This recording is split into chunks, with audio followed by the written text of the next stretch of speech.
Hello students, জ্ঞানজ্যোতি coaching সেন্টারের পক্ষ থেকে তোমাদের সকলকে জানাই স্বাগত।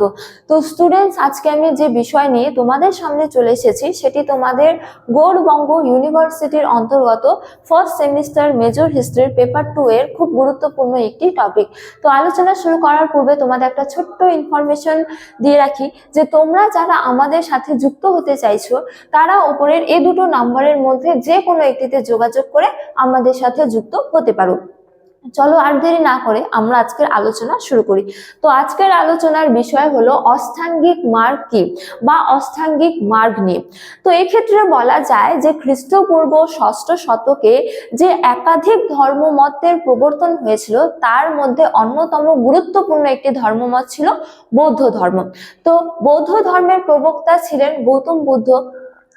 তো বলা হয়েছে যে গৌতম বুদ্ধ মানুষকে দুঃখ থেকে মুক্তি লাভের জন্য বা যাকে বলা হয় নির্বাণ লাভের জন্য 8টি পথ অনুসরণ করার কথা বলেছিলেন। তো এই 8টি পথকে কি বলা হয়? অষ্টাঙ্গিক মার্গ বলা হয়। তো এবারে বলা যায় যে এই 8টি পথ কি? তো এই 8টি পথ হলো সৎ বাক্য, সৎ কার্য, সৎ জীবিকা, সৎ চেষ্টা, সৎ চিন্তা, এছাড়া সৎ চেতনা, সৎ সংকল্প, সৎ দৃষ্টি ইত্যাদি। তো এই যে 8টি মার্গের কথা তিনি বলেছেন, এই 8টি মার্গকে কি বলা হয়? অষ্টাঙ্গিক মার্গ বলা হয় বা এই 8টি পথকে অষ্টাঙ্গিক মার্গ বলা হয়। তো এবারে বলা যায় এই 8টি মার্গের মধ্যে আমরা কি বুঝতে পারি? যেমন সৎ বাক্য, সৎ বাক্যের মাধ্যমে তিনি বলেছেন যে মিথ্যা কথা না বলা বা অপমানজনক কথা না বলা, এমন মানে সুকথা বলা বা সঠিক কথা বলা ইত্যাদি। এছাড়া সৎ কার্য, সৎ কার্য বলতে বোঝানো হয় যে সঠিক কার্য করা, যে কাজের মাধ্যমে অপর কাউকে কোনো রকম কোনো ক্ষতি না হয়। সৎ জীবিকা, এমন জীবিকা বেছে নেওয়া যে জীবিকার মধ্যে কারোর কোনো রকম কোনো ক্ষতি না হয়।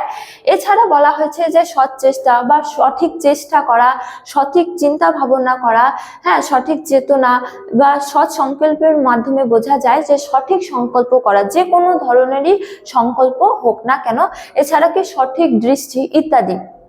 তো এই 8টি পথকে কি বলা হয়? অষ্টাঙ্গিক মার্গ বা এই 8টি সিদ্ধান্তকেই বলা হয় কি? অষ্টাঙ্গিক মার্গ। তো এই অষ্টাঙ্গিক মার্গের মধ্যে অতিরিক্ত কঠোর কৃচ্ছ সাধন থেকে বিরত এবং অতিরিক্ত ভোগবিলাস বা আরামদায়ক জীবনযাপন থেকেও বিরত মধ্যম একটি পথ অনুসরণ করার কথা তিনি বলেছেন এই অষ্টাঙ্গিক মার্গের মাধ্যমে, যার জন্য এই অষ্টাঙ্গিক মার্গকে কি মধ্যম পন্থা বা মধ্যপন্থাও বলা হয়। তো গৌতম বুদ্ধ বলেছেন যে প্রথমে 3টি অর্থাৎ সৎ বাক্য, সৎ কার্য এবং কি সৎ জীবিকার মাধ্যমে মানুষের মধ্যে কি হয়? সৎশীল বা শুদ্ধশীল আসে, অর্থাৎ ভালো মন্দ বোঝার ক্ষমতা আসে। এছাড়া পরের 3টি বা সৎ চেষ্টা, সৎ চিন্তা এবং সৎ চেতনার মাধ্যমে মানুষের মধ্যে কি হয়? মানুষের কামনা বাসনা দূর হয়, ঠিক আছে, অর্থাৎ মানুষের চিত্তের প্রশান্তি ঘটে। এছাড়া পরের 2টি অনুসরণ করলে মানুষের মধ্যে কি আসে? প্রজ্ঞা আসে। প্রজ্ঞা অর্থাৎ পরম জ্ঞান, যার মাধ্যমে সহজেই মুক্তি লাভ করা সক্ষম হয়ে যায়। তো গৌতম বুদ্ধ বলেছেন যে মানুষের যে দুঃখ, সেই দুঃখের প্রধান কারণই হলো তার কামনা বাসনা ইত্যাদি। সুতরাং মানুষ যদি এই 8টি পথ অনুসরণ করে তাহলে কোনো তপস্যা ছাড়াই মানুষের মধ্যে কি আসে? মানুষ নিজের দুঃখ থেকে মুক্তি লাভ পায় এবং মানুষের যে মুক্তি লাভ, সেই মুক্তি লাভের পথ কিন্তু মানে সহজ হয়ে যায়। যার জন্য এই যে 8টি পথ বা সিদ্ধান্তের কথা তিনি বলেছেন, এই 8টি পথ বা সিদ্ধান্তকেই বলা হয় কি? অষ্টাঙ্গিক মার্গ। তো স্টুডেন্টস, এই ছিল আজকে আমার আলোচনার বিষয়। তোমাদের ভিডিওটি ভালো লাগলে অবশ্যই ভিডিওটি লাইক করে বন্ধুদের সঙ্গে শেয়ার করো এবং আমাকে অবশ্যই কমেন্ট করে জানিও তোমাদের ভিডিওটি কেমন লেগেছে। তোমাদের সাথে দেখা হবে অন্য এক ভিডিওতে অন্য এক টপিক নিয়ে। ততক্ষণ ভালো থাকো, সুস্থ থাকো। Thank you.